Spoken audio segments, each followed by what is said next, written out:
Thinking Basketball Podcast. My name is Ben. It is time for the 8th annual sub-all-star team. I can't believe it. The 8th annual Thinking Basketball sub-all-star team, where we go through and we select first we need to get the all-stars out of the way, and then we select the next group of very, very, very important players. It feels like they become more important every decade.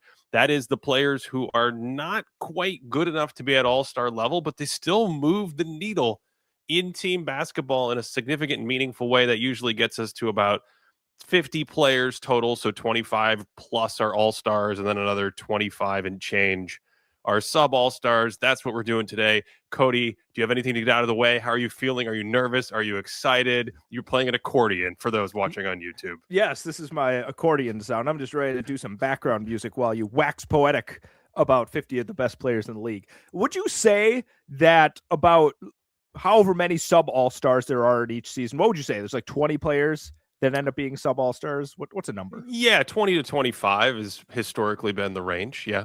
Okay, would you say that is fair, like grading on a curve? There's always going to be like 20 to 25, right? Like if the league keeps getting better and better, the sub-all-stars will just kind of like stay in that same range?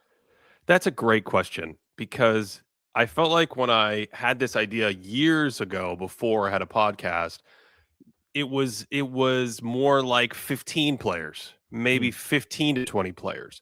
And I still think you could make the argument now that, you know, the handful of players that were just like, that's a slam dunk sub all-star, you know, is there high range as a player, possibly an all-star level player? Maybe. Yeah. And maybe this is the tricky part. We have to like draw a line in the sand and say this is a team, because it's in the regular season. It's in the spirit of the all-star game. We just selected the all-stars, and now we have replacements and injury replacements flying in like crazy. So in the NBA this year, there might be like 31 all-stars in real life with all the injury replacements, and the four, you know, the international versus the old Americans versus the young Americans. Who knows? But I do think most of the time when we talk about evaluating players and ranking players, we think about the range. How certain can we be? This is a player who is a borderline all-star. That means if you look at him from an optimistic lens and you look at the things that he's doing compared to other players, sure, he could be an all-star, but maybe we'll put him on the sub-all-star team. That's the gray area for this exercise, where it's like at the end of the day, we're still doing an exercise. So I don't ever think there's a right answer at the edge of each boundary, if that makes sense. So I think that's really interesting, because there might be a few cases where somebody really disagrees with somebody that makes the sub-all-star team. But I think if you were to look at where they're evaluating, where they land on the continuum might just be on the high end of what we're talking about, right? Like a player, like we could be like, yeah, everything you said is right. Like in every case that you laid out, that player is an all-star, but we're kind of triangulating and finding the middle ground here and being like, yeah, but if you factor in all of these other things we're talking about, then perhaps they're a sub-all-star in our mind. Well, look at it this way. I think the players who are slam dunk all-stars probably don't have too much of an argument for their low range taking them out of all-star value. The players who we're going to, like our first pass when we go through, we're going to talk about a handful of players. It's like, are they on the all-star team or are they on the sub-all-star team? Those are players with ranges that I think could fall on either side of that line. Okay. And I think we can apply the exact same logic to the end of the exercise, where we'll have another 5 or 10 players or whatever, where we'll say, Cody, this guy's on the cut for me, and I guess I'll put him on the team, and this guy's going to be off the team. That group of players we discuss is straddling the line between the end of this idea of a sub-all-star and something approximating like a really good starter or a good role player. Their value is a little bit lesser, in other words. Does that make sense? That makes a lot of sense. And I think naturally, when it comes down to this kind of conversation, I almost feel like there's a natural leaning towards being what some might call negative, right? Overly nitpicky. But again, since we're dealing with such ranges here, we have to be honest about things that might detract somebody from that all-star status. So I'm going to try personally. That's my challenge for myself, Ben. I'm going to try and take this from a positive outlook, but at the end of the day, it's got to be critical here. Got to be critical. I'm going to be hypercritical. Yeah, okay. But I am going to be positive. I think if you just view this as negative, then that is just maybe some projection about you viewing this whole exercise with a negative slant. Because to me, We're celebrating the best players in the league. We're getting to celebrate the players who I think really are deserving of flowers and praise. Historically, this was such a big deal because in the old days, you'd have one or two all-stars from a team, and it would be like the rest of the players didn't count. And you'd go watch these teams win championships or make deep playoff runs, and you're like, but what about this other player who's like so close to being an all-star? And this other player is so close to being an all-star. That's where the idea comes from. For me, Cody, I'm glad you landed there because this year, more than ever, I am going to have the Pascal Siakam lens on everybody. Okay? Everybody is getting the Pascal Siakam treatment from me. That was my philosophical approach this year. You're wondering what that means. I mean, I'm excited about it because Pascal Siakam is just year in, year out one of my favorite players. So I'm excited to see what idea you've ascribed his name. Okay, you got to be physically sturdy in today's NBA. The guy has great stamina. He has really good basketball IQ. He has a really diverse craft. Now, we might look at him and say, could he be a better passer? Could he be a better shooter? Does he need to does he have these spots on the floor? Sure. But he's got a skill set that operates at a high level. So we're talking about how does the player fit on championship type teams or on really good playoff type teams? How do they basically scale up all those skills that I just mentioned to playoff level basketball? As of recording this, the Charlotte Hornets, they were just coming off a 9-game win streak. It was the first time they had won 9 games since, the FDR administration. It had been a long time. And they played this game against the Detroit Pistons, and the Pistons were like, hey, we're going to show you what playoff basketball looks like. And there may have been a few fights in that game as a result of the intensity. But when you are a player or team that never gets to experience that intensity, when you get there in the playoffs, that's what stands out. And Pascal Siakam, especially last year, but of course, as you mentioned, for a number of consistent years in his career, has been the type of player that exemplifies that. So I didn't even mention good defense, understanding scheme, communicating with your teammates, and playing with a high basketball awareness and IQ. Those are the things I'm really going to be nitpicky about for the entire episode. So if you've come with your popcorn for, points per game and your step back jumpers, they're going to be mad in a couple minutes.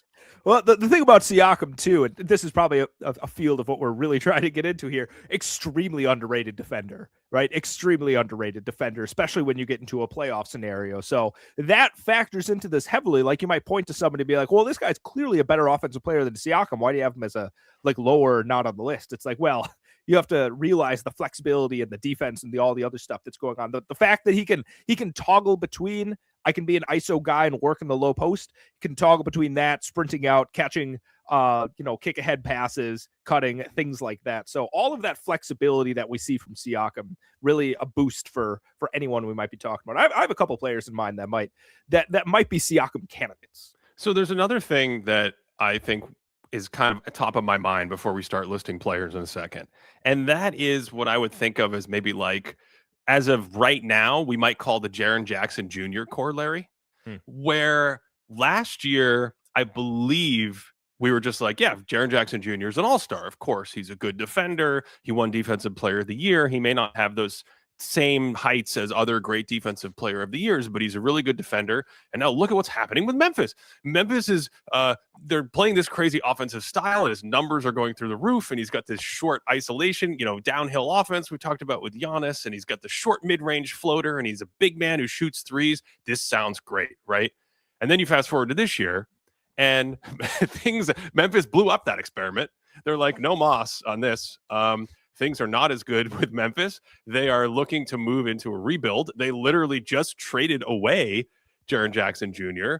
And yet, has he changed as a player? Is he the same player? Was he in a situation last year that made it a lot more understandable, should we say, to put him in a high position of praise? Like, hey, he's clearly an all-star. Can he make the all-NBA team?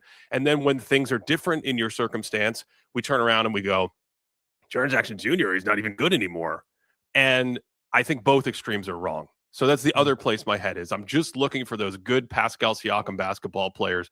Spoiler alert, Pascal Siakam is going to be on one of these lists today, even though the Pacers are like 10-55. Is it possible? So maybe using Jaren as an example, maybe not. We'll have to see here where what's happening now actually impacts like backwards, like we're gravity bend, we're rifting through time and affecting the past a little bit, where you could go back and be like, if I did 2023 differently, I would have this person either on or off the list based on what we've seen now. Yes. Well, I'm glad you mentioned that, because I think the criteria for this exercise has always been how these players are playing and what we know about them applied to, like, if they jumped into a playoff tournament right now, who are the guys that are going to bring the value based on the way we talked about it? Is this an all-star level value, all NBA level value?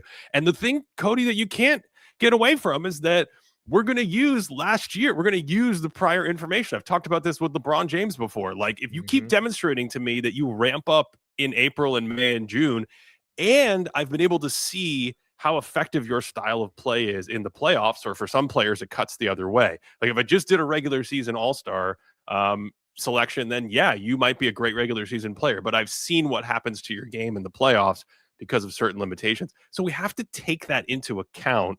And I think that's also a thing that, to your point, you go back and Draymond Green for me was, I was reviewing my list and I was like, last year, I think we had him just on the other side of the cut line.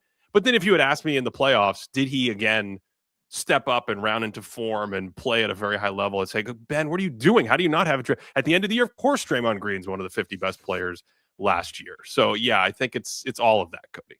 The ramp up question is always really difficult because the players get to a certain age and you're like, can they really step themselves up that level when we get to the playoffs? It's almost to the point where after the playoffs, we should almost revisit this as like a section at least and be like, who changes depending on what we've seen in the second season here. And of course, just to make it known, we don't have a 65 game rule for the All-Star game. So, we might have a season depending on Shea's injury where, like, Giannis, Jokic, and Shea just aren't on an all NBA team. We don't subscribe to that here. So everyone that is available, everyone. We do not subscribe to that. Cody, where would you like to start our wonderful exercise this year? Would you like to start with the big men, with the small people who are all taller than most people in the street, or the wings? Okay. I think there's the most interesting conversations about wings. Mm-hmm. And I always wonder, I'm like, do we want to start with where I think the most interesting conversations are? Or do we save where we can ramp up a little bit? But there's something in my gut that's telling me to start with the wings. Right now. Yes, we should start with the most interesting conversations. The second you said that, I'm realizing, oh my goodness, I do not remember how I categorized because there's some players where I really want to categorize them based on how they play defense. I think that's the more of the way to do it. Because then, Nikola Jokic is a point guard. That doesn't make any sense. Nikola Jokic is a big, even though he initiates a lot of offense. So we will see if we're lined up on the wings.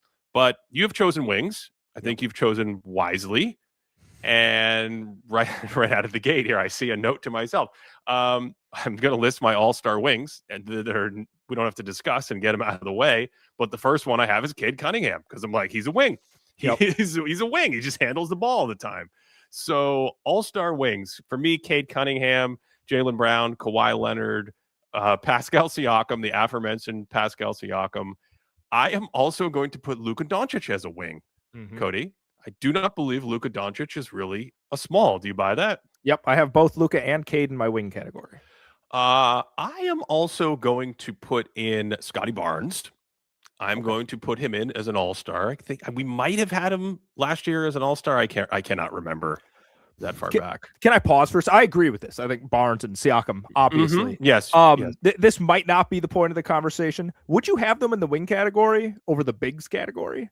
Because to me, it feels like Siakam and Barnes do a lot of their best defensive work when they're guarding fours and fives, and maybe even especially Barnes this year in the Raptors. So when I was putting it together, Barnes especially was one of the bigs for me. This is not a bad thought, because players like this often are cheat codes in small ball lineups when they play center. And of course, in today's game, they play predominantly fours. I think there are probably occasional lineups where we would look at them as the third biggest important defender on the court, but they're usually playing fours. To me, the reason why a player like Siakam or especially Barnes falls maybe on the wing side of things is that you have to think, at least I think, like, okay, how do they match up if they are the primary defender on Nikola Jokic, Joel Embiid, Jonas Valanciunas, Victor Wembanyama, et cetera, et cetera, et cetera, right? Yeah, I think you have to go through the league and look at the type of player that plays at that position. And to me, historically, someone like Draymond Green has played like that defensively, right? Whereas I could put, I like Barnes more than Siakam here. I could put him on that side of the line, but he feels like a guy who's guarding a lot of smaller players and maybe doesn't want to bang quite as much. I don't know. Barnes is probably the hardest one that we've mentioned so far. I think that makes a lot of sense. Like if the Pacers played, say, the Pistons or something like that, and we saw like, oh, Siakam's going to start directly on Jalen Duren, I'd be like, exactly. Okay, that's an interesting decision. So your point is well taken. Yeah. Okay, who's left here? I have mentioned Cade Cunningham, Jaylen Brown, Kawhi Leonard, Luka Doncic, Pascal Siakam, Scotty Barnes. I am going to include Kevin Durant. Mm-hmm. Do you buy that he's a wing as well? Oh, yeah, absolutely. Okay, exact same thinking as what I just got into. And then so right away, we're just going to what I said about the Pascal Siakam philosophy of this. I just want to find the best basketball players regardless. Do you know who I'm going to say? I'm nervous. I don't. I have a player in mind that's been injured for quite a bit of the season. I just feel like Jalen Williams is still an all-star. Okay? Yep. Yeah. I think it makes sense. Even though this season, because of injury, because of output and things like that, he just hasn't been up. You just feel like if he's healthy and we get into the playoffs, that's still somebody you really want. I think there's the possibility that his shot might not work like it needs to, and then we can have a conversation about what that means about his value. But we just saw him go through a playoff run where he played like a top 20 or 25 player in the thick of the playoff run with a wrist injury. Yeah. So like, why am I going to get a little too bent out of shape because in a small sample, his numbers aren't quite as good as they are last year? They're still fairly solid when you look at impact numbers and things like that. There is the larger question with him about why the Thunder are always better when he's on the bench. But I still just think he's sort of this level of player right now. He gets the weird on-off treatment of like I'm playing with a plus-minus god, and that just kind of like throws things off for him. But to your point, like maybe let's pretend, for instance, that the shot is actually not working like we want it to, right? Like to gift that counter example here. At the end of the day, he's still an unbelievable defensive player and a defensive player that can hold up in a lot of different playoff situations, right? So you have that. You have the fact that he's extremely fast in transition. He can attack off the dribble. He can hit some of those mid-range shots. He can create for you and Shea's on the bench, right? Obviously, we just talked about the on-off stuff, but Shea kind of throws some of that into a loop. So even if the shot isn't great, I still think a low-end all-star is probably a very fair assessment to where he is. Right, exactly. Now I have three players straddling the line to discuss, but your eyes got very bright when you were talking about a player who has been injured this season, and it wasn't Jalen Williams, right? Yeah, that is correct. So it must be one of the three players that I'm going to mention, and I'm going to guess it's Franz Wagner. Is that right? Oh, it's actually not Franz Wagner. What is happening? I'm out of players. This is crazy. What's going on? I was wondering what you were thinking about Mr. Aaron Gordon. I think he's a strong sub-all-star for me. Okay. And I think the impulse to put him on the all-star side of the line is really based on the flashes that he showed at the beginning of the year. But that goes back to the exercise. I mean, I am not ready to gift Aaron Gordon the level of play he showed for 300 minutes across an entire season, let alone a playoff run. Now, Aaron Gordon's one of the easiest sub-all-stars. He's just one of these like classic, like bang, right there. The guy's really good at basketball. He's got a lot of the elements and attributes that we talked about at the top of the show. So if he were to continue to play at that level, would we come back in a year? Spoiler alert, there's a player I'm going to do this with this year in another category. Would we come back and just be like, I've seen enough? He's probably pushing the all-star side of the line. Yes, that does happen. But right now, for me, given where he is and given how small that sample size was, I have him firmly in the sub-all-star category. He almost has the opposite case as J-Dub, where the last two seasons, including this one, again, very small sample, he's shooting 40% or better from three, right? He's not he's not big volume. Like he's very clearly below league average in terms of 3-point attempts per 100. But even in the playoffs, the last three playoffs, if you look at them and you combine all those games, he's still shooting about 38% from three. So we have a solid amount of data now that Aaron Gordon is a threat enough from 3-point land. He's not going to be one of these guys that's going to take 10 per 100 possessions in the playoffs. And I think if you scheme to make him shoot lots of them, you can start seeing some holes in that part of his offensive game. But I think that is something that I feel pretty confident in. And that with all the defensive flexibility and whatever else, the way that he plays so well with Jokic, I could see a high end as an all-star, but I think you landing with him as a solid sub-all-star seems extremely fair to me. Okay, so now we have to discuss some of these gray area guys, Cody. This was tricky.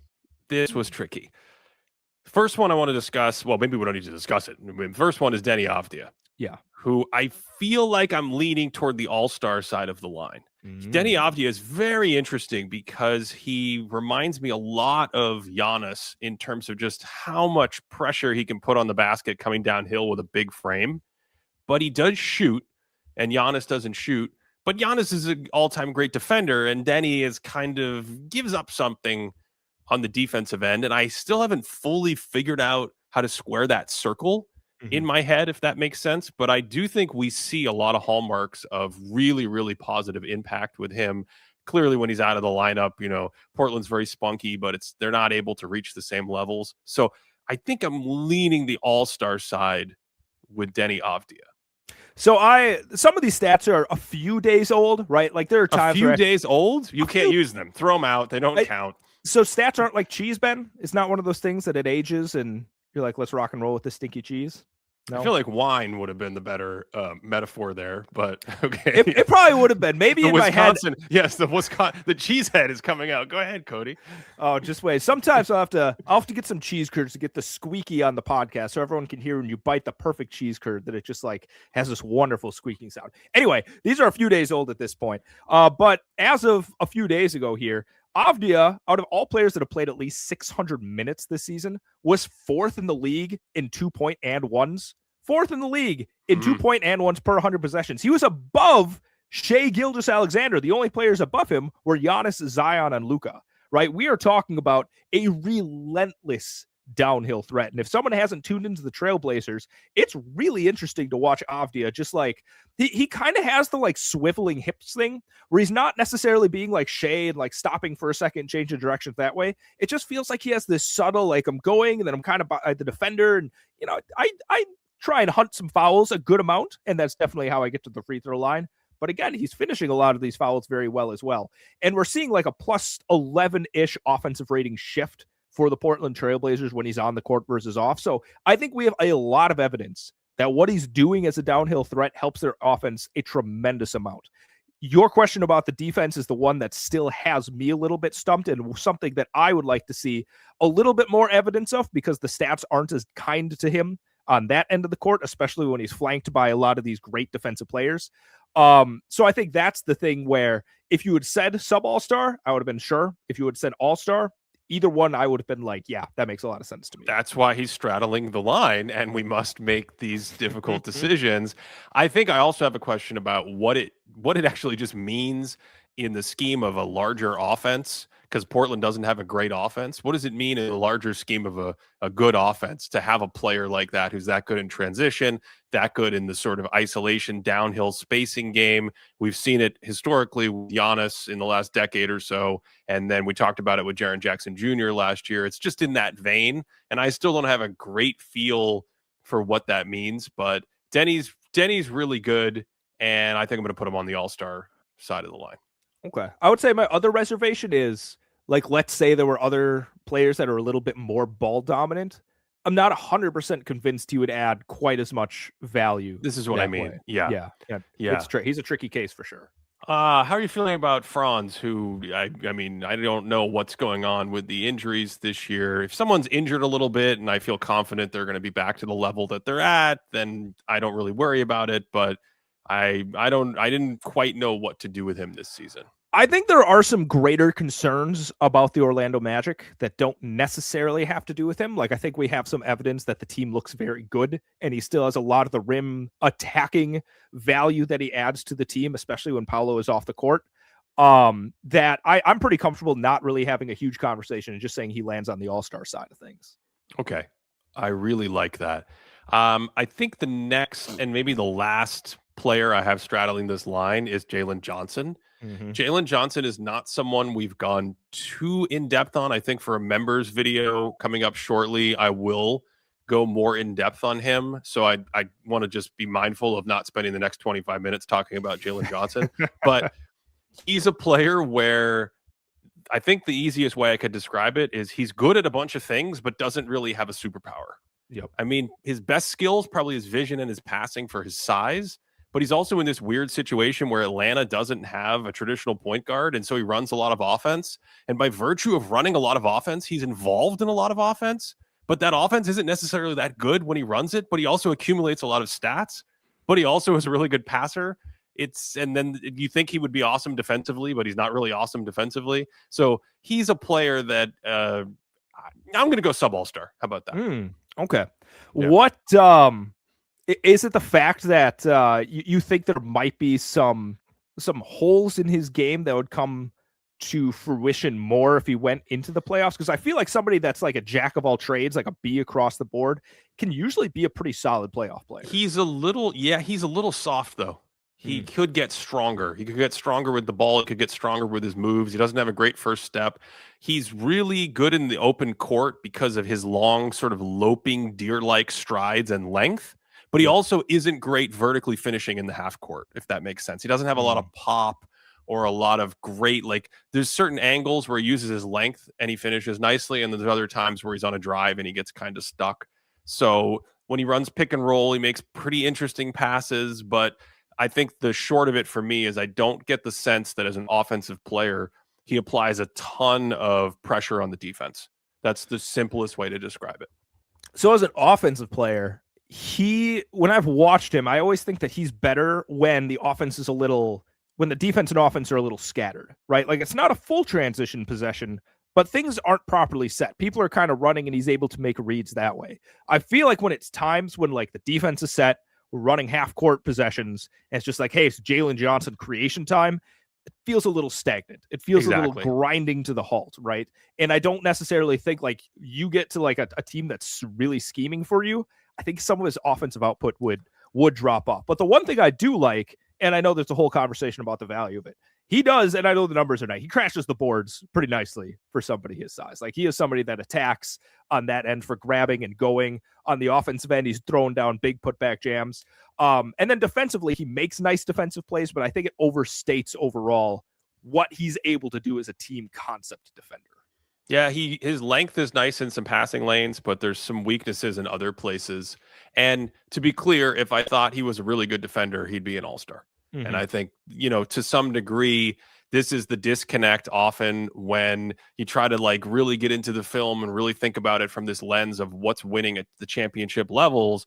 It's not necessarily stat accumulation on bad offenses or his vision's really good for his size. But would I rather him be considered a slightly weaker offensive player because he plays on a team where he does less and just, butt and take names on defense and fly all over the court and be a wrecking ball? Absolutely. He'd be on my all-star side of the line. So other sub all-stars here. Well, actually, there's one more tough player to discuss. I'll get to him in a second. I'm going to go OG Anunoby. To me, is just like a slam dunk player at this level. He's just really, really good at basketball. Mikal Bridges, I'm also going to put in the sub all-star category. I think we've had him before. His health and circumstance have often kept him off of this list or just on the other side of this discussion. But Michael Porter Jr. is going to be back in the sub all-star. We were close last year, but it was 2021 was the last time we had Michael Porter Jr. on the sub all-star team. And it's easy to forget now that he really struggled with some of those injuries for a couple years on and off in Denver before Denver kind of found their identity with that core starting five over the last few years. And then of course, trading KCP away, but the similar four players in the core there. Any thoughts on that before we discuss the last player straddling the line? The tough thing with Porter Jr. is you talk about the health, and if you pull up some of the playoff numbers, you might say, like initially be like, oh, what are you talking about? He played quite a few games. He played a lot of minutes. I don't remember which seasons it was. It could have even been last season and a couple of seasons prior, but it feels like he played injured throughout here, and it really affected his performance in the playoffs. Like we think of Michael Porter Jr. as one of the best shooters in the league because he is, but if you look at some of the playoff numbers, he isn't. Like those numbers drop down quite a bit, and I know a lot of that has to do with the back and whatever other recurring things he has. The shoulder is the big one. Last year, last year he was playing with a dangling arm, which is my personal specialty. I know all about that. Yeah. So in that sense, he strikes me as a guy in a category where I get a little bit more uncomfortable because I'm like, man, we get through an entire regular season. We need to have you be healthy for multiple rounds of pretty high intense basketball. I just don't know if you're physically going to keep it all together long enough to do that. So I think out of everyone you said, he's the one I'm least comfortable with. This is, Cody, really the thing that I think over the years has become the largest confounder. It's just driving me nuts, which is there's a difference between a player missing time and being healthy for the playoffs. The Shaquille O'Neal situation, right? You miss time all the time, but you're healthy for the playoffs, and I'm not like worried about you making it through a playoff run. Whereas what we're seeing now with so many players is just this inconsistent health where it's more like, oh, actually, if you were totally healthy for like the entire year and you had no problems, I don't know if your body could hold up for whatever the heck goes on in the playoffs now. And there's a little bit of that where I haven't fully figured out how to bake that in, because if we're baking that in, then a player like Michael Porter Jr. would get a larger penalty, and we would have to really think about how these guys who never make the playoffs are impacted by this, because their body just never has to go through that. And it's becoming a real challenge in today's NBA. Yeah, and I think Darius Garland is somebody that the Cavaliers clearly made a judgment call with that and saying, hey, you're young. We know you're great when you're at your peak, but something isn't clicking with your body in the way it's going. We don't know if we can make a big playoff run with you being healthy because it just hasn't happened. So I would almost put MPJ on that side of the line here. But if you're not baking that part of it in, then yes, skill-wise, is very clearly a sub-all-star to me. Okay, the last player straddling this line to me, Cody, is LeBron James. You have no more thoughts? So I'm just going to pass it to you and let you talk about it since he's your favorite player. Straddling the line between all-star and sub-all-star. I think so, because the defense is really a concern. He still has the basketball supercomputer and all that stuff, but he is, as of recording this, he is like 41.1 years old, and it's hard to get out of bed when you're 41.1 years old. The motor is not there. The fast burst explosion is not there. The reactivity is not there. The desire to, be active. And we know when he gets to the playoffs, he's going to try to push his body as hard as he can. But it goes back to what we just said. You have injury concerns. You have stamina concerns. How big of an issue do you think that is? Probably depends on where you think he lands as a player this year, because he's still obviously a very good offensive player. So let's say we start the playoffs right now. We got LeBron James on our roster. Do you think he's actually a negative defensive player at this point in his career? Yes, absolutely. Okay. I think if that's the case, man, I think LeBron probably has to be a sub-all-star. I know he puts up numbers. I know he gets the runway. I think I texted you the other day. He still has pretty great runway athleticism. Just when he's in a straight line, racing a plane, going down the runway. Yeah, exactly. Like he still can pick up a lot of speed. He's still getting his head pretty high up there when he throws things down, but ultimately the change of direction isn't there. The motor, which you go back to peak LeBron when we were talking about him as one of the best peaks of 25 under the 25 peaks of the 21st century. I mean, that's the thing that really stood out. The way he and Wade are flying around in that Heat defensive system, that's just gone. That is not there. It's picking and choosing. He can sometimes I can see a guy right in front of me. I'm going to chase him down and block him. But that is few and far between. So at the end of the day, if he doesn't have that extreme defensive impact that he has, I think he has to be a sub-all-star. He's also so good in playoff settings that I don't have a great feel for how negative that is in a playoff setting yet. So we might be back here again at the end of the year and being like, nah, he's still like one of the 25 best players in the league. We only have a few players left in this. And now we're on the other side of the line. Who are going to be the remaining sub-all-stars and who just misses the cut? Let's start with the Thompson twins. First of all, is one better than the other? How do you feel about these guys? What's going on? Okay. Amen Thompson probably has a higher valuation in my mind. I think he has a more developed offensive game than his brother. I think Ausar is a better defensive player, but I don't think the difference between their defenses and offenses, I think Amen's offense is bigger for the gap than Ausar's defense over Amen. It's a lot of names I just threw out there. So if we have to rank them, I have Amen, I think, higher in this conversation. But at the end of the day, Amen's offensive valuation, it's either neutral or a negative at this point to me. Okay, it's really interesting that you think the gap. So I think we both agree that Asar is a better defender. It's not that big, but there's just a little bit more there in terms of activity, explosive plays, things like that. Now, Amen historically has been carrying the water on offense for the Twins, getting more ball dominance, primacy, things like that. But I think the offense is a problem. And you seem to think it's a problem as well. And I'm not convinced that the offensive gap is actually bigger than the defensive gap for Asar, in a sense, because much like a player like in the Dennis Rodman mold or something like that, Asar is knowing I'm not adding any, I'm not taking any oxygen out of this room. Don't give me the ball. Don't mess around. I'm cutting. I'm rebounding. I'm roaming the dunker spot. I'm getting out in transition. Amen, I get a little queasy sometimes when there's too much Amen ball for the Rockets. Or on the flip side, if you're looking at it from the other team's perspective, you're like, oh, this is a good defensive possession. He's just going to isolate and take a 15-foot fadeaway. It's not going to go well. So, yeah, interestingly enough, if you look at the impact metrics, one number metrics we have in public, they're okay. Obviously, we've cited them historically here and there, but it's hard to just really boil them down. I like to look at dunks and threes, EPM. I think that's probably the best single number public stat we have in that vein. B-ball indexes, LeBron is pretty good. You look at our box plus minus, things like that. If you look at those kinds of stats, Asar's defense is actually far enough ahead of a men's offense that Asar has the better overall numbers. So make of that what you will. I guess the question is, are either of them sub-allstars? They both feel like sub-allstars to me. That's all I'm going to say. Okay. I think something that's always interesting, you look through some of the stats here and you look at the cutting data, right? Like who does the most cuts per 75 or something like that. It's mostly just a bunch of big men, but then the Thompson twins pop up because these guys just cut quite a bit, right? And I think one of them has quite a few more cuts than the other one. But I think my point with that is somebody like Asar Thompson, according to the ThinkBasketball.net database, averaging about 15 points per 75, just a shade better than -4% true shooting.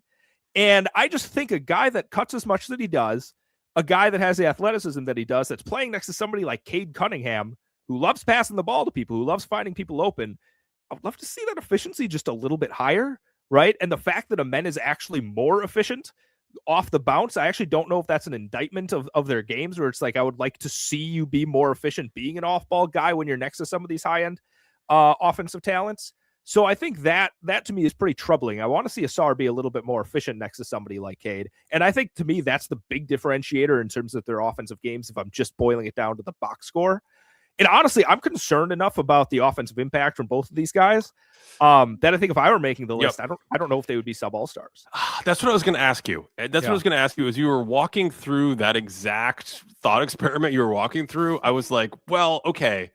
Is the big question here, are they not good enough defensively? Are they not in that high-end tier of massive defensive impact? Because as a culture, we have often underrated great defensive players. If you have a player like Dikembe Mutombo or Ben Wallace near the top of the league, people go, what are you talking about? They can't do anything on offense. And it's like, yeah, but their defense, they're one-man defenses. Their defense takes their team from trash to the playoffs by itself. It's the Rudy Gobert concept that you've talked about for so many years. So if you don't think the Thompson twins move the needle that much defensively, I agree. There's some negative offensive stuff here that probably keeps them out of this, off this team, I should say. This is an official team. This is going in the Hall of Fame in Springfield. It's very important. I think, okay, so the defensive impact, if we put it relative to all other wings, they're pretty close to the top, right? Like I haven't mapped this out in terms of like where the defensive impact of all these wings would be, but I can't name many defensive wings that I would put above them, right? But I don't know if a defensive wing in today's NBA is impacting the game enough to outweigh a probably negative impact on offense. Like if we're going to have a conversation about Rudy Gobert, like that's somebody that has massive defensive impact just because of his rim protection and stuff like that. And I know Asar especially, I think, has some really healthy defensive impact numbers, but he doesn't have the deterrence that a true big man rim protector would have. So I think without more of that global defensive impact, I just don't think they can impact the game enough for me to be comfortable putting them there. Man, that's interesting. That is really interesting. I think they're really straddling the line. Let's come back to them. Let's come back to them and see how we're feeling. Let's completely jump to a different space. Cooper Flagg, he's 19 years old. Ooh. Yeah. He's getting better. He's getting He is. better. He's getting better. I still don't have a great feel for. There's something about Cooper Flagg I can't really wrap my head around entirely yet, but also I don't really know how important it is to figure out how good Cooper Flagg is right now. He's a high floor, high ceiling prospect. He's 19 years old. Like, whatever direction he goes in, however real his shot is, however his body fills out, he's not going to be a bad NBA player. He's already a good NBA player. And then his ceiling could be, top of the league. So I don't want to like burn too many brain calories on Cooper Flagg here. But do you think, based on the ascension that we've seen in the last couple months, this kind of role in Dallas where they're not a great team, he's asked to do a lot of stuff, do you think it's enough to get on the other side of this line? Okay, so I'm going to take kind of two sides to this because I really like Cooper Flagg. He's a great end. He's a teenager.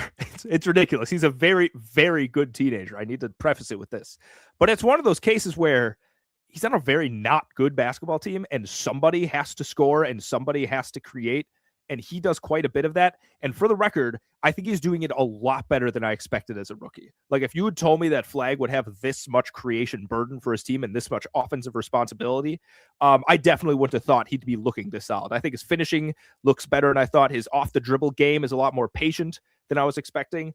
On the other hand, I actually think the defensive impact is a little less than I expected. But again, teenager, so, I get it. I'm not indicting him in any way. I don't know if I want to put him as a sub-all-star yet. Okay. I think the last player straddling this line, I mean, I have a few honorable mentions, but the last player really straddling the line for wings, and then we got to go faster. My God, look at the time, Cody. Wings. Oh my God, we did the whole episode on wings. This is why we started with wings. I knew this was going to have a lot of big conversations. We had to go here first. Yeah, interestingly, I think most of the conversations in this show might be these wings. My goodness. I think the last one for me is Brandon Ingram. But do we have the same conversation every year? Yeah. It was Brandon Ingram historically is a 4-time Thinking Basketball sub-all-star. He was a sub-all-star in 2020, 2021, 2023, and 2024. Okay. So it's like 2 years on, 1 year off. Are we back on an on cycle? I don't know what to do. Sure, I don't know. Maybe he's just always been a sub-all-star and that's about it. I just don't think he's a sub-all-star. I think it's good enough. There's also just something about his game that I don't love on either end of the court. And the big shot making makes me feel like, maybe because in playoff setting, we've seen that big shot making have some value. The mid-range game have some value. Is he a player you can, does that have enough to get him here? I suppose maybe. Okay. So Ingram is an offensive guy, right? If you were to bring up what's your case for Brandon Ingram being a sub-all-star, people would be like, oh, it's offense. He brings a lot to the table. Let me ask you a question, Ben. What do you think his best team on offensive rating has been in his career? So when he's on the court, the team's offensive rating, what do you think the best it's been throughout his entire career? Plus, hold on. I don't know the relative. I just need the raw offensive rating. Oh, the raw, 116. Okay. You undersold a little bit because the answer is actually like 118. But 118. What year was 118? So 118 was 2024. Okay, so the league average was like 114 by that point or whatever.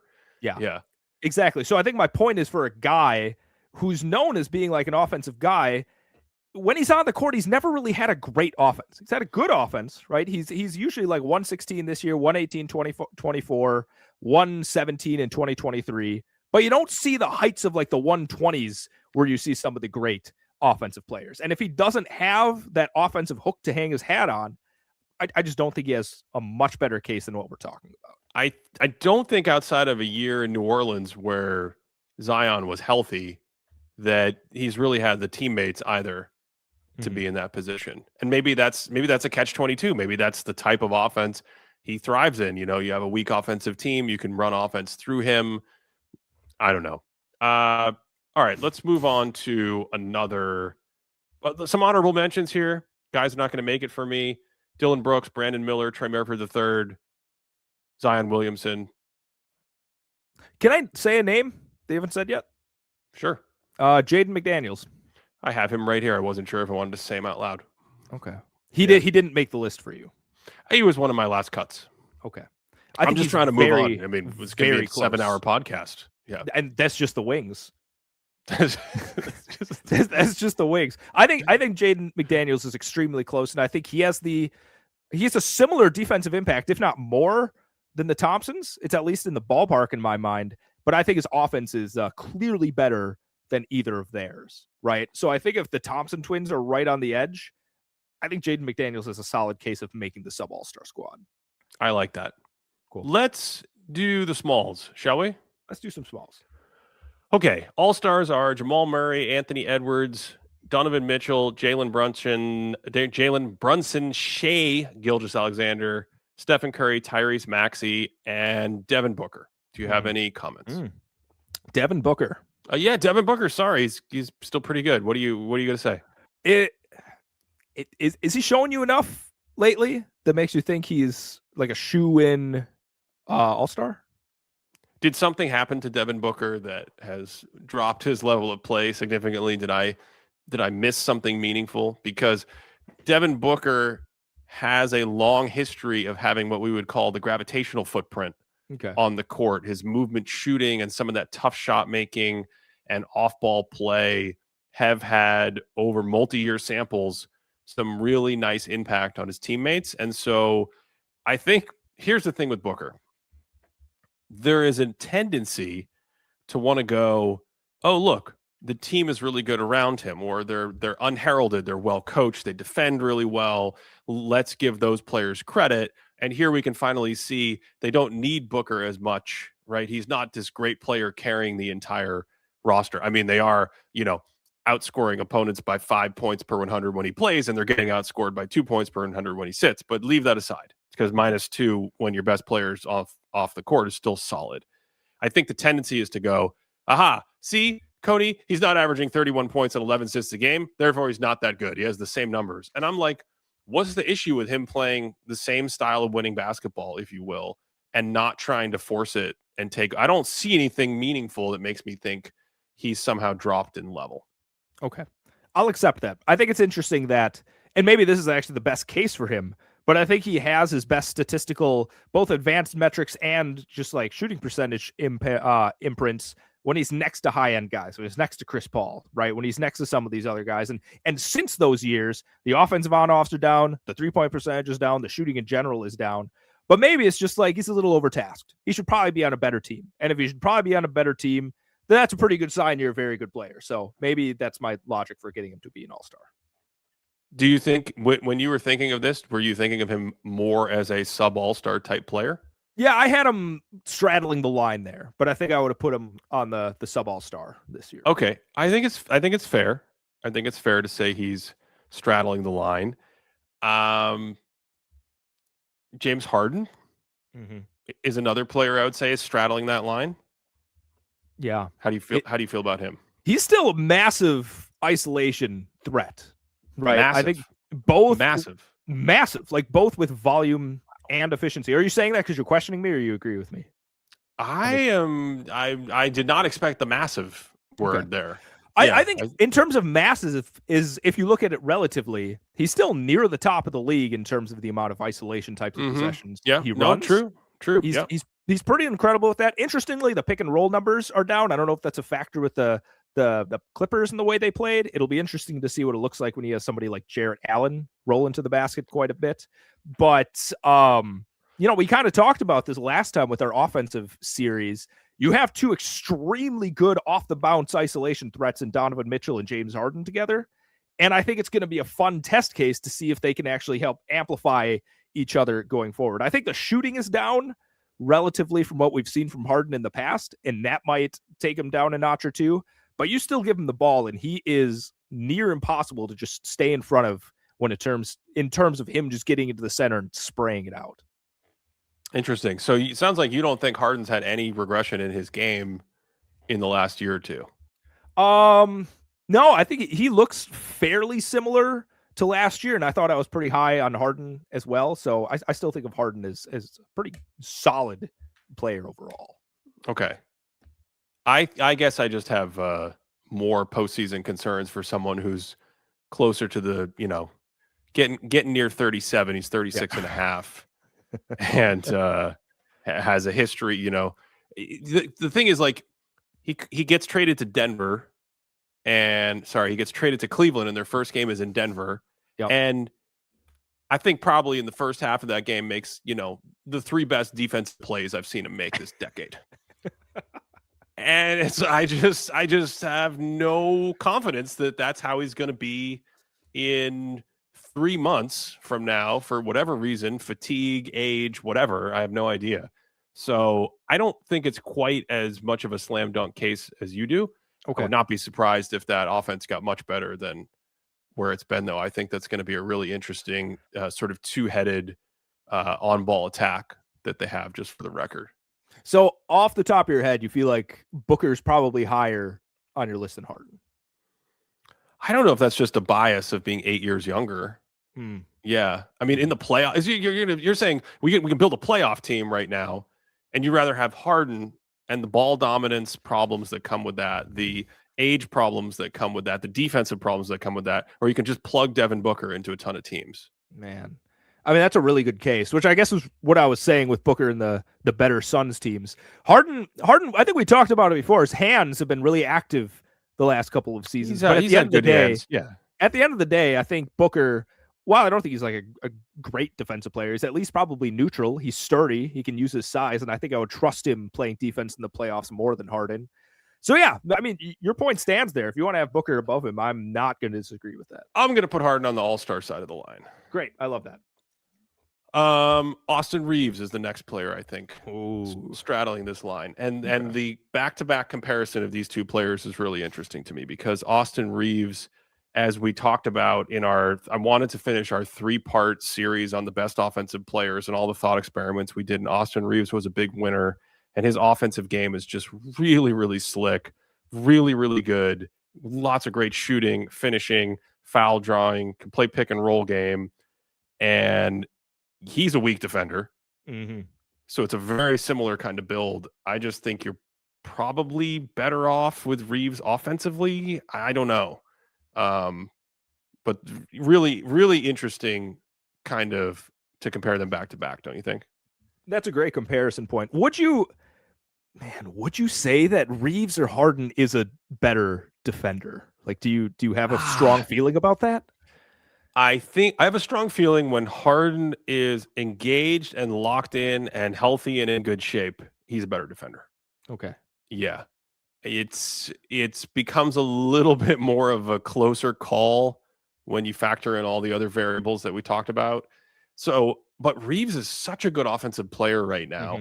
I mentioned looking at just like one number metrics. One of the things I do for this exercise, just to kind of lay out players sometimes, is I'll take the average rankings of those one number metrics and just look at who it spits out.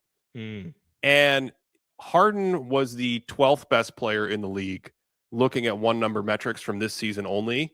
And Austin Reeves was the 13th best player in the league looking at one number metrics from this season only. They're both negative defensively. Yeah, by the way. So this is all from offensive juice. I am, Cody, in the interest of finishing this podcast before Friday, I think I'm going to go all-star with Austin Reeves as well, unless you have other things to say. No, I think that's a great call. I think it's one of those where if you need someone to run a ton of ISO, maybe I go Harden. In basically every other offensive situation, I'm probably going to take Reeves. But yeah, I think they land pretty similarly to each other, so I accept that. The last player I have really straddling this line for me is Derek White. And I've seen enough from Derek White that I want to reward him this season with the all-star side of the line. And it's truly, when you look at the low end, the high end, I mean, he could fall on either side of this line. I don't think he's a huge movement needle mover on offense. But the thing is, Derek White's offense is better the better the team gets. And so much of the criticism he's gotten this year for his poor efficiency is that he's one of the few players in the offensive system, in the Boston offensive system, who, when the clock gets low or you have to reset, is forced to try to create something out of nothing, and that's not his game. But when you look at where it was the last few years and you look at some of those numbers, you look at the 3-point percentage, the overall efficiency because of that, I think it's a Draymond Green-esque thing where you're like, offense gets more valuable the better your teammates around you get. And then the thing that sold me, Cody, from just like having him constantly in the sub-all-stars in the past versus where I am with him this year, he's just one of the best defensive players. And he's so good defensively. He's so good at all the other stuff. He's really, really a fantastic defender. Just like, yeah, that's it. I'm done. So I think the point is he does enough of stuff, right? He does a lot of things where even if the 3-point percentage dips, the extra passing, the defensive stuff, the little thing king stuff, like you said, we're might as well start crowning him the king of the little things. That stuff doesn't leave you when you get to the playoffs. And in fact, that might actually be amplified. It gets more of a, exactly. It gets amplified. Yeah. That's exactly it. So he has a very high floor for how good he can be because of all of the stuff he does. My concern, actually, this is my zag with Derek White, the one concern I actually have offensively more than anything, is 6% of his shots are within 3 feet, right? 6% of his shots are within 3 feet. This is not a player that really attacks or assaults the rim at all. He barely even tickles the rim, Ben. He's barely in there with a duster, like making sure it's a little bit clean. And I just wonder if that shaves more from his offensive game than I would like, to have a small player, to have a little that's not catching and just like driving to the basket and creating chaos that way. So I think more than any shooting woes people bring up, that's the thing that whenever I think about Derek White, I'm like, oh, I want a small that's going to be attacking off the bounce a little bit more. I think that's perfect. Yeah.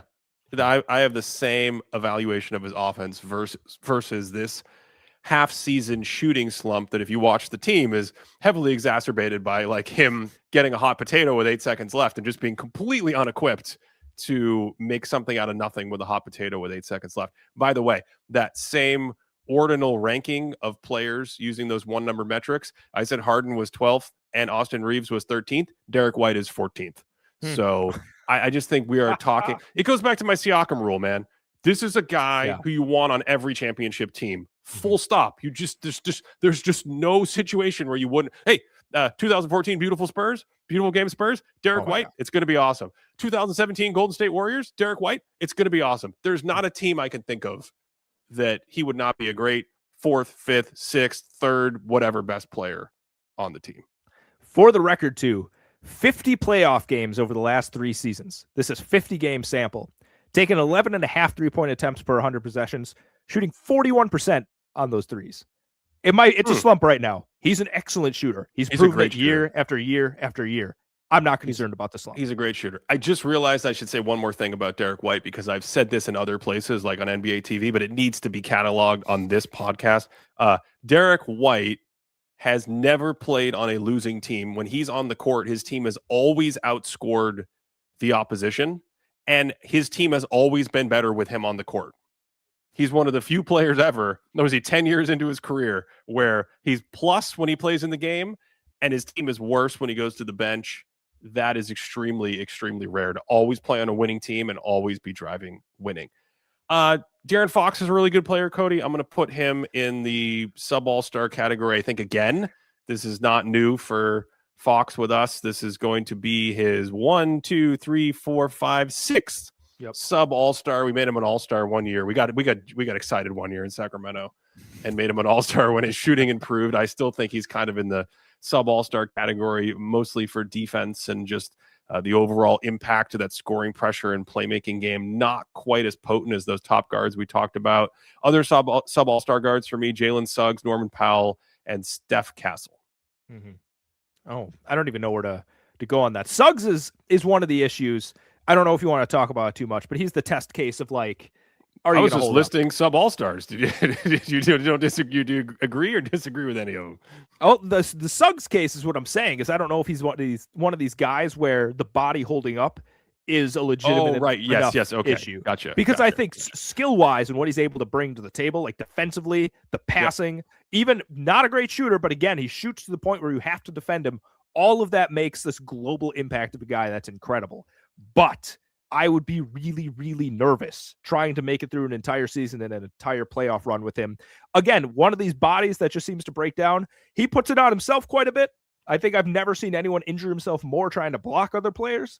But that to me is my concern with Suggs. That has nothing to do with the skill that he has. Okay, we have a couple guys straddling the line for the smalls category. I'm going to say the guys in the interest of time, and you tell me the one or two players you'd like to talk about, okay? Knueppel, LaMelo Ball, Peyton Pritchard, Emmanuel Quickley, and John Morant. Oh, wow. Okay, we hit one rookie. Let's go to another rookie here. Knueppel. He's really good. He's extremely good. Yes, he's a year older than Cooper Flagg, and I think it shows in how physical he plays. He's an awesome shooter, plays off 2 feet in the paint, kind of can hold up defensively okay right now as a rookie. A lot of really good indicators on the court. Charlotte's playing winning basketball. He's playing winning basketball. I mean, when he's on the court, the Charlotte Hornets are outscoring teams by 3 points per 100 possessions. That's really, really good for a rookie. It's almost as good as Dylan Harper, but whatever. We'll talk about that next year. I think when I was doing the list, Knueppel to me was like a straight in sub-all-star. Like I didn't straight even in. Okay. Yeah. Okay. Interesting. I'm interested that you have John Morant here. Well, I think he has to be in consideration. Okay. Yeah. I don't. Are you just suggesting that John Morant has fallen so far that, or maybe that small guards now are so disadvantaged in today's game based on advances in defense and the physicality of the game? Are you saying that because John Morant is a small guard, he's not even like in consideration for a sub-all-star position? There's a lot of factors that go into it. The small guard part of it is huge, especially for a guy that's not improving as a 3-point shooter, right? He's just not a knockdown shooter. The defense is definitely a significant issue, right? He's a tremendous passer. He still drives really well. He's still incredible on the ball, can move the ball around with his passing ability.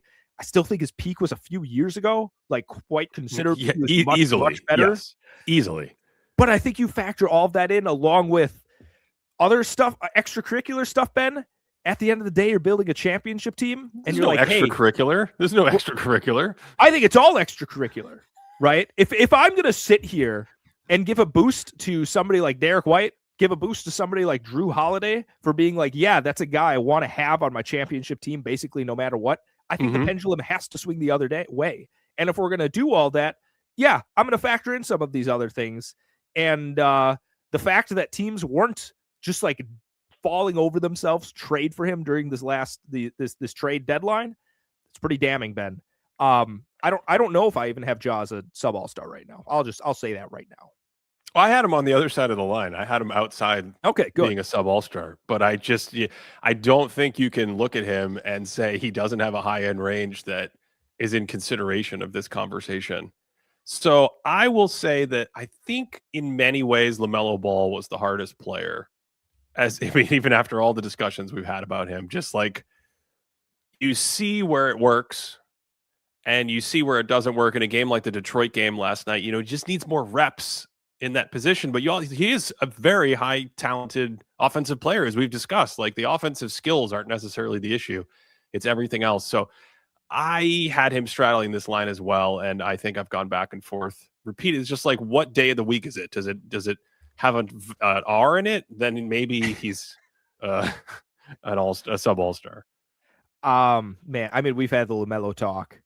I really struggle with this. I do. Personally, I said last time when we talked about him, like I'm out on the whole LaMelo thing, and then all of a sudden the Hornets turned into the 96 Bulls. And I don't know how to factor that into anything. Like, honestly, recency bias, I just want to be like, hey, give it to them. Like they're performing highly enough. I don't necessarily know if I would say that Knueppel is that much better than LaMelo, that I can say he's solidly in, LaMelo's not. Like they're probably at least in the same range. And honestly, the high end of LaMelo is higher than Knueppel in my mind from what he's able to do. He feels like a sub-all-star to me. Honorable mentions here for me, Alex Caruso, Andrew Nembhard, and just book it for next year. We'll get back to it, Dylan Harper. Caruso, well, he's such a great defender. The health thing concerns me. But again, that's why it's an honorable mention. Yeah. Yeah. Like Suggs, though, like if we could just have healthy him, I think Caruso is like no hesitation, you're in. Okay. Okay. Yes. What would you like to say? I think one of our sub-all-star Literature friends reference from the past years. Don't do it. Don't do it to me. We'll be here for another 4 hours. We just read book 10 in class for anyone that wants to I follow love along. book 10. Yeah, it's Cersei. Cyclops in book 10? That's book 9. That's Polyphemus. I keep missing by one. Go ahead. Desmond Bain has been one of our sub-all-star friends the last few years. Mr. Desmond Bain. And what? I didn't. Is that true? I thought he's been like one of the. You're just a sub-all-star. He's been 3 years in a row on the sub-all-star team. What's going on? Why have we not talked about him this year? Where is he? He's on the Magic, and I think that's just a cesspool of bad vibes that kind of covers up what's going on here. I'm a little baffled as to how Desmond Bain is not on this list. Can I put him as a sub-all-star? Yeah, I think he's kind of like the De'Aaron Fox, the Brandon Ingram, where he's just penciled in for as long as he plays. Yeah, I'm just baffled by how he was not in the. Now I'm nervous. Did I somehow miss another player in my putting this list together? I mean, it's only 450 players to go through. Yeah, I mean, how could you possibly miss somebody, Ben? Aren't you better than that? What about? I'm not. No, I'm definitely not. What are you gonna say? I have to bring up this guy because I just did. Did you consider Drew Holiday at all? What? You're just gonna laugh. You're not even gonna respond. You're just gonna laugh it out. Let's talk about the +3 when he's on the court. Almost a 7-point per 100 possession swing when he's on. He's very clearly great at operating with his passing. I think some of the best passing we've seen for a couple of years from him. Injuries hold him back a little bit, so I think that's a case for it. But I think if you're going to bring up Suggs and Caruso and things like that, I think Holiday also has to be mentioned. Never change, Cody. Never change. I refuse. Yes. All right, the big men. We have for all-stars Giannis Antetokounmpo, Nikola Jokic, Victor Wembanyama. I will go for all-stars Karl Anthony Towns and Chet Holmgren. Okay. There are not that many big men, Cody. You really gamed this podcast today. Here I am thinking we have 40 minutes left, and we have about 3 minutes left. Oh, you just wait. That's it. Someone in the audience just asked, where does Drew Holiday play? Oh, this is amazing. Don't you dare do that. Yeah. So in all seriousness on the Drew Holiday thing, his passing and playmaking have been huge for Portland. If he were healthy and like you could demonstrate that this isn't old man-itis that he has coming in and out of the lineup all year, I think he could be, you get to the playoffs, he could be at a sub-all-star level. Yeah. Thank you. Drew Holiday is a guy who won on a playoff team. He just is. Well, we don't know if he's going to play, but yeah.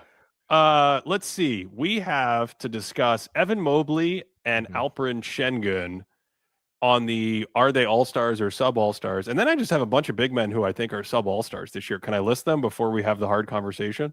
Yes. Okay. Bam Adebayo, Jalen Duren, Julius Randle, Lauri Markkanen, Rudy Gobert, the aforementioned Jaren Jackson Jr., and I've just been doing math. I've been doing calculus on this one and like differential equations. I've been trying to figure this out. I think Joel Embiid, yes, is a sub-all-star. Yes, is what he is now.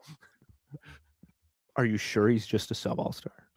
I'm pretty sure you can't play defense the way he plays defense and be an all-star. I'm fairly certain. Man, his jump shot is insane. It is ridiculous watching Embiid. The scoring and efficiency just keep going up and up and up.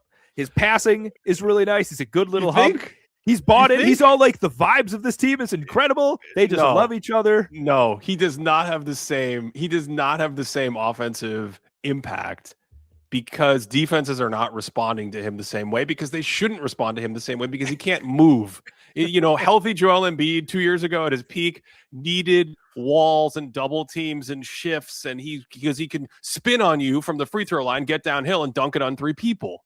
But current Joel Embiid is like, how do I score 30 points a game? Let's see, 6 threes, and I'll cross the 3-point line a couple times, 10 mid-range jumpers, and I could just get fouls. Yeah.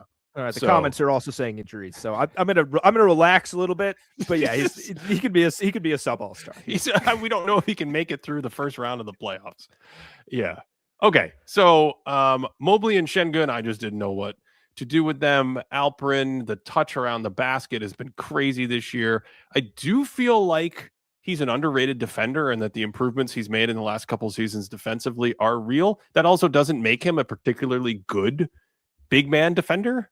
So the combination of that, and I guess those two factors are offset by the fact that he's a good decision maker, a great passer. You can centralize the offense through him. I just wasn't quite sure what to do with him. I think he's an underrated defensive player. I also think Şengün is an overrated offensive player.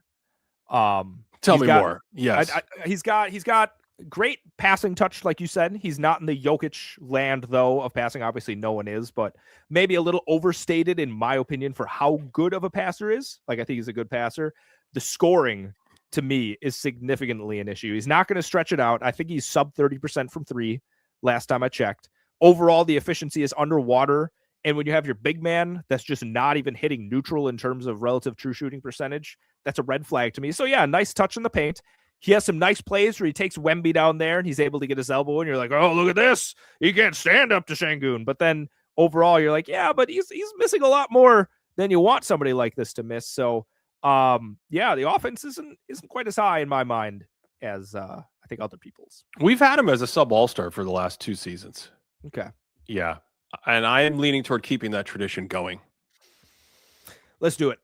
And then Evan Mobley of the Cleveland Cavaliers. I think we've had him as an all-star, obviously just a fantastic defensive player. Evan Mobley has become what I would call an interesting offensive player at this point in time, where he's not really a good shooter, but he shoots a touch to keep you honest.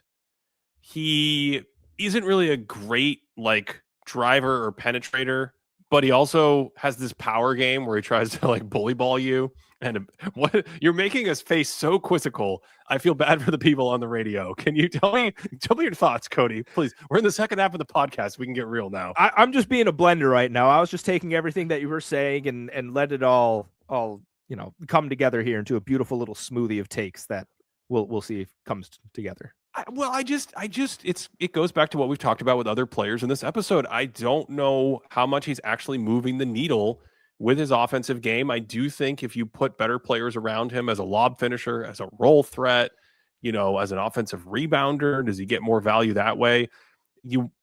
Here's the thing. What we just talked about with Şengün. You want to take your big man these days, and you want to put him around the elbow, and you want to use him as a passer and a playmaker, and it's Nikola Jokic, and it's Bill Walton, and it's great. We're hitting cutters, and we're going back door, and we're playing handoff game. You didn't see that Bill Walton reference, no, did you? That caught me. I got to sneak one in every few episodes. Feed the geese. So the situation here is that Evan Mobley, when you put him in that position, when you get to the playoffs, what happened last year was the Cavs were like, we actually don't like that very much. That's not that effective. And I have as a meta thing in the back of my head, how it goes back to Şengün, it goes back to some of these Jared Allen. How effective is playing through your big man in the playoffs if your big man isn't a great passer, great offensive pressure point, and because some of these actions through your big men take time to develop off ball. Once you get in a playoff series, by the second or third game, the other team's like, we know every single wrinkle of this screen action. We're going to switch it every time. Nothing's going to happen. And Evan Mobley's going to be stuck with a hot potato with 8 seconds left after nothing happens. And so that's why a lot of teams move away from that in the playoffs. Help me, Cody. Do you factor in at all that he plays the 4 a lot next to somebody like Allen? Or is your evaluation actually is him as a 5? He should be a 5. He should be a 5. Yeah, I think he should be a 5. I think it's offensive that he's not a 5. I'm offended by it. I wouldn't say offended because I like Jarrett Allen enough that I don't want to just trade this man away. He seems like a good enough dude that I'm not just like, oh, move your entire life somewhere else so that Evan Mobley can play the 5.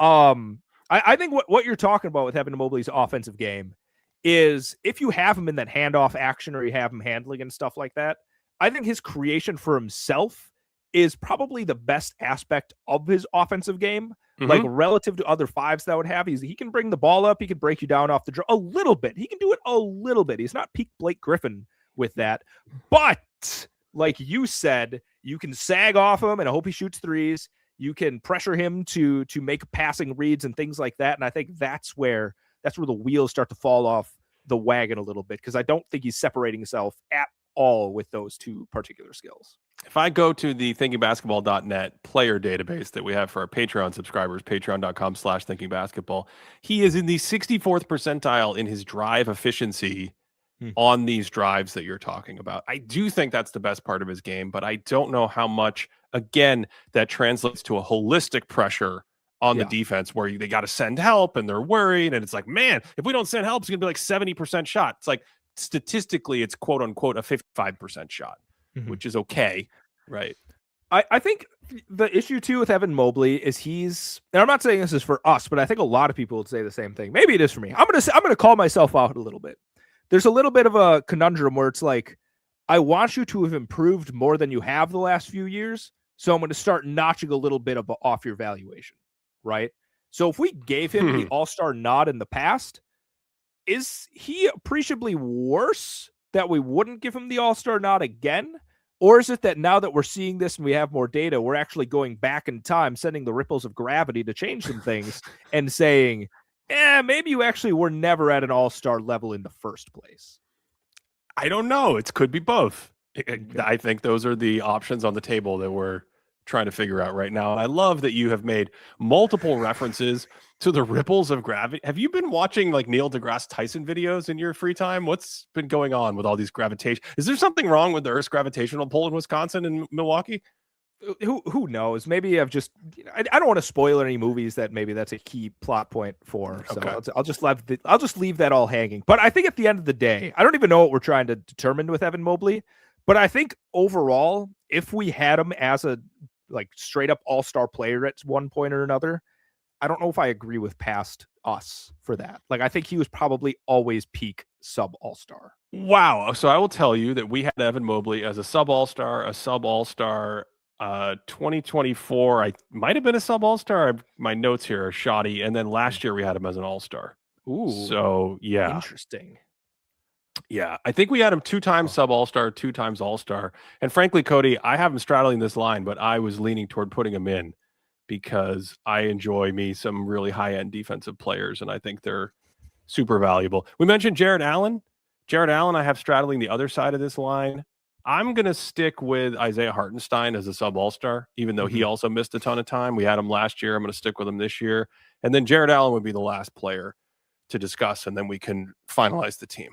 Well, I think at the end of the day, Allen is a player that I don't remember off the top of my head, but I know in the past he's had some pretty incredible efficiency in terms of his rolling, and he dunks everything, and he's tremendous length. And even when he gets going, he can do like the Statue of Liberty thing, like holding it up and leaping away and throwing it down. And he's quick for a big man, but a lot of that wasn't quite as effective in the playoffs. Yes. And so I think, Yes. And well, I was going to say, you talk about the ripple of time. We had Jared Allen. What were we drinking? We had Jared Allen as an all-star in 2022. 2022. And then every year after that, we were like, no, I don't think so. You're a sub all-star. And now we're in 2026. And I'm like, I don't know if I want you on my sub all-star team. Although as of last night, I did have him on the sub all-star side of this line. So I think in 2022, he was actually on the all-star team. So knowing us, I think we were like, the fan voting is infallible. Therefore, we should just put him on our own all-star team. I'm sure that's exactly. We've never gone against the official picks of the all-star game. No. Well, you're figuring that out, Cody. Some honorable mentions for me were Ivica Zubac, Draymond Green. I think Draymond Green just might be too old at this point to get the Draymond Greenness out of Draymond Green. There's 2 more players I would like to shout out here. And now you're making a face like I've forgotten someone again, which is really going to be exciting. But there's 2 more players I would just like to shout out who I think could be in this range. Okay. One of them is Minnesota's Naz Reid. Oh, wow. I think he's a good basketball player. Yeah. I don't know. I don't know. You don't think he's good? I think You he's don't think if good. he was on a different team? I think if he was on a different team, people would think of him differently. Wow, I really did not expect the Naz Reid shout. I love Naz Reid. He's great. He's a community guy here. Minnesota loves Naz Reid. That doesn't feel hot to me. That feels like, what does that equate to? Being a top 75 player? In our like little we have like an online thing for I post stuff for school, and one of my pictures that I use is Naz Reid, but instead of holding a basketball, it's a book because Naz reads, Ben. Naz reads. Anyway, I think the shooting is great and all that, but I feel like he's such a heavily dependent offensive player. Like I know Jelly Fam out here is doing the whole like finishing with the soft layup and it looks really good, but I think even with more primacy. Why are you I'm being honest. You're raining on this parade. You cackled when I brought up Drew Holiday. You almost left the podcast when I brought him up, and now you don't want me to fire back when I. That was merely because of your ability to play the Drew Holiday bit so perfectly like a straight man. That's not a bit. Drew Holiday is incredible. And I gave you the full breakdown of the fact that Drew Holiday should be on this team if I knew he was going to be healthy and stable and fully operational like the Death Star that he is in the playoffs. Do you have any other big men that you would like to discuss? You said there were two, and then you said Naz Reid, and then who was the other one? No, I'm not saying any other names after that wet blanket that I was received with. We're just going to move on. Play back the tape to when I said Drew Holiday. There's like a 5-second silence of you just laughing, like the Wicked Witch of the West. I know. I loved it. I told you. It was a great dedication. Everyone else is injured, by the way. Anthony Davis. There it is. Yep. He's injured. I don't know what to do. If I can't tell if you're going to play anymore, then we're just putting you in the injury category. It's important to historically chronicle that. You know, Darius Garland's probably in the injured category. Jimmy Butler's obviously in the injured category. Paul George is in the injured and disqualified by drug abuse category. I have no idea what he failed his drug test for, but Domantas Sabonis, I think, has been injured this year. That's another guy. And I would even put Trae Young, another player we haven't talked about in the. I don't know. Is he going to play? I have no idea. If he's going to play or what happened there. Can I come in from the top rope with a player? Another one, please. Yeah. Right. Here's somebody. Top rope coming down. Who does he play for? Plays for the Denver Nuggets. Plays for the Denver Nuggets. I want to know if we were going to give any love to Peyton Watson. Yeah, I had him on my honorable mention wing list, and I didn't say anything because I feel judged. Why would you feel judged? I'm going to say it right now. In front of you, in front of Naz Reid, and anyone else that wants to listen. Because after I mentioned, I thought I would give some love to Naz Reid, and you started breaking down all the problems with his game. Peyton Watson's conversation would have happened first. This doesn't make sense. Now you're changing the past. Cody, it's the ripples of time. I knew this was going to happen the whole episode. So how do you feel about Peyton Watson? He's ascending. He's ascending. Yes. I think he has the shell to absolutely be on this team next year. Okay. Yeah, I'm just not comfortable yet with what I see to fully get there. There's some like really tight maneuvering in some pick and roll operation that he does where I'm like, oh, that's not something that just leaves you. That's something that you got. And then the activity on defense, right? That's one of those things where you watch, and obviously we've seen him in the playoffs, but if you can ramp up your offense like that and you still have the motor defensively, you got the length, you got the know-withal and whatever else, I thought it would be an interesting case. I really like Peyton Watson. That's why I wrote him down. Okay, good. I also don't want to, derail the episode because we have to recap right now, but is he going to remain the starter when everyone's healthy? So if everyone in the Nuggets is healthy, yeah, what would it be? It would be Jamal Murray, Jokic, Aaron Gordon, Christian Brown, and Watson? Jaden Pickett? Jalen Pickett? No, there's actually a lot. So Cameron Johnson's there, Christian Brown's there, and Aaron Gordon's there. And Murray and Jokic are 2 automatics. Murray, Jokic, and Gordon are 3 automatics. Mm-hmm. And then we've had throughout this season, Cameron Johnson. Who else? Tim Hardaway Jr. started. I think Watson would start over Tim Hardaway Jr., but I just wasn't sure how they feel about that there. I think Watson would probably come off the bench. Does that hurt you a little bit? Did it hurt Manu Ginobili? Wow. Okay. Do you have any other players? I have to recap this team now. This is the most important part. I know. I thought there was somebody that I wanted to say, but I don't I actually don't think there was. Oh, there is one more player. One more player. I just want to get him on record. I don't know if you said him. I don't know if I missed him. Josh Giddey. Josh Giddey. Josh Giddey for the Chicago Bulls. Yep, that team. I don't know what to do with Josh Giddey. That's a great call, by the way. Okay, thank you. That's a great call. And I did miss him because I do think he has a case. Yeah. That's why I Yeah. him up. I think he has a case. What are we calling him? A wing? Yeah. He's definitely a wing. Boy, I don't know. How do you feel? Doesn't move the needle, I think, offensively as much as I'd like, because here's the issue. He needs the ball to be as effective as he is. And he's a great passer, just tremendous passer. He likes to get to that floater. But overall, when he doesn't have the ball, he's not bringing a ton of impact offensively. And when he has the ball, I don't think he's good enough offensively to be a guy you want to have the ball all the time. Defensively, he's got the size, but he's not really swinging it that way too well there. So I think I ultimately leaned not sub-all-star, but I thought he was an interesting case. Okay, let's recap the team. We'll do the bigs, all-stars, Giannis Antetokounmpo, Nikola Jokic, Victor Wembanyama, Karl Anthony Towns, Chet Holmgren. I'm going to go Evan Mobley. Sub-all-stars, Alperen Şengün, Bam Adebayo, Jalen Duren, Joel Embiid, Julius Randle, Lauri Markkanen, Rudy Gobert, Jaren Jackson Jr., Jared Allen, and Isaiah Hartenstein. Those are the big men. Anything to add there, Cody, or can I move on to this? Okay, we're good. We're going to go to the smalls now. The smalls, we have Jamal Murray, Anthony Edwards, Devin Booker, Donovan Mitchell, Jalen Brunson, Shai Gilgeous-Alexander, Steph Curry, Tyrese Maxey, James Harden, Austin Reeves, Derek White as all-stars. And then sub-all-stars, De'Aaron Fox, Jalen Suggs, Norm Powell, Steph Castle. I'm going to go Knueppel. And I'm going to go, I don't know. I have LaMelo Ball and Peyton Pritchard as the other two, I think, final considerations here. Maybe you have no reaction. You're not helping me at all with this. This is horrible. Fine. We didn't talk about Pritchard at all. Do you want to give me a case for Pritchard at all? I don't know. He's a really good player. I guess that's the elite shooter. Unbelievably low turnover economy with his style of play. Not a great passer. Solid defender, but obviously undersized. My first inclination was ball in, Pritchard out.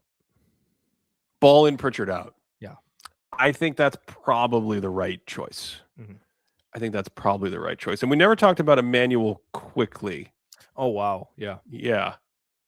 Where are you with Emmanuel Quickly? He feels like the Raptor after Scotty Barnes here that I would have potentially. I know it's in his name and it's lame to just say it, but I really like how quickly he attacks. Like he's so decisive with some of his things. He gets to that float game so very well. I just don't know. I think we were really excited about his shooting earlier in his career. I don't really. He's a good shooter. He's a good shooter. Yeah, he's it's not okay. like a 44% shooter, right? I don't know. I actually have complicated thoughts about Emmanuel Quickly. I do too, but he's had a good year. He's had a very good year, and I feel like he's flirting with this level of play. Let's keep him out. Okay. Let's keep him out. And then the final category, the wings, Cade Cunningham, Jalen Williams, Jaylen Brown, Kawhi Leonard, Luka Doncic, Pascal Siakam, Scotty Barnes, Kevin Durant, Denny Avdia, Franz Wagner. Our sub-all-stars are Jalen Johnson, Aaron Gordon, Michael Porter Jr., LeBron James, Mikal Bridges, OG Anunoby, and should we do Brandon Ingram? I don't know what to do. I don't know. Was he one last year? Okay, the history of Brandon Ingram is that I told you, he was a sub-all-star in 2020, 2021, again in 2023, and 2024. He also didn't play last year like at all. He's probably a sub-all-star. He didn't play last year. Yeah. I have Brandon. Let's go Brandon Ingram. Yeah, I think so. Yeah. Okay. So that's the team. That's the 2026 8th annual Thinking Basketball sub all-stars. To support us, patreon.com/thinkingbasketball. That's the best way to do it. That's also where you can look up our stats board on all these players, and you can, complain about all these choices or see why they were made in some cases. Patreon.com/thinkingbasketball. Cody, we're way over time. Yeah. We are way over time. So I know you wanted to give me a complete shot-by-shot composition breakdown of the Bad Bunny halftime music video from the Super Bowl, but we will not have time to do that. Yeah. That was I was actually interested when I was watching it. We literally just like logged in to watch that and then left the game because that's it. I don't watch football. It's so fun being on the other side where in the old days during halftime, I was like drenched in sweat as a football fan, and I was like, get that halftime off the screen. The players have to get back on the field. And now I'm like, this is a football game? This concert was at a football game? I was really interested to know what that performance would have looked like if you were in the stadium watching it, because it felt very much constructed for the TV viewer, which makes sense. There's a lot more people watching on there. So it was extremely fun to watch, but I was thinking of that aspect where I'm like, if I was there right now, am I getting the full effect? Like, would it be as enjoyable? No, because there's only 80,000 people in the stadium and there's like 8 billion people watching. So they decided one day, I think this happened like 4 or 5 years ago, they started to shift. And it felt like it really peaked with whatever they come up with. Cody, there were people in the walls. Do you know there were people in the walls? What do you mean people in the walls? Okay, you know how he walks down in between some like ivy walls, grass walls? Do you remember? Oh, yeah, they were like actors or people. Yeah. I saw that after the fact. And then went to a real wedding. Yeah. That was real? I'm wondering how much does that venue cost if you're booking that wedding, You got to know somebody. That's not a money thing. That has to be like, I'm friends with a friend, and we just need to pull this off for the show. Yeah. The one thing because I turned it on, there's like 2 minutes left in the first half, right? And I was watching the football, right? And then there's an ad comes on. I don't remember. Maybe Project Hail Mary came on. And then it hit me. I'm like, oh my God, what if an Odyssey trailer drops like during this? Like, do I need to watch the rest of the Super Bowl just in case? And then I was like, I can't do this. So I turned it off after the halftime show. And I saw from YouTube there wasn't a new one, so I saved myself some time. I jumped in on your thunder there. Did you have an actual post-show topic that you wanted to get to? This is great. This is excellent. Okay. I'd had just really quick thing because we're at an hour and a half, so that was an excellent post-show, Ben. Yeah. I wanted to do, like, I was preparing to do like a movie. I watched a movie this week. I was able to watch an entire movie this week, and I was like, we can talk about that. And it was called The Materialists, and I hated it, so we can't talk about it. Well, all I can say is I've been thinking about watching it for a while, and after your initial response, I don't know if I'm going to like seek it out at this point. I feel like I've done you a solid. Yeah. Thank you. I have complicated feelings about Dakota Johnson. She's maybe like a sub-all-star out there. She's like the Brandon Ingram of performances. Well, sometimes there's like the Lost Daughter that came out a few years ago. Yeah. And I liked her performance in there. This is good. I legit could not remember who she played in The Lost Daughter. She was you remember? I can't tell you a name. Like I can picture her because she looks like Dakota Johnson. Okay. Well, that helps me quite a bit. But overall, like I see other flicks where she's in there, and I'm like, I don't know, could this have been somebody else? She's in some real stinkers, like the Madam Web movie. So yeah, I don't know. She's on the edge of being a sub-all-star to me. I guess my question is there ever any emoting that takes place, or is it always this very sort of very, very flat? What do they call that? They have a term for that. Affect?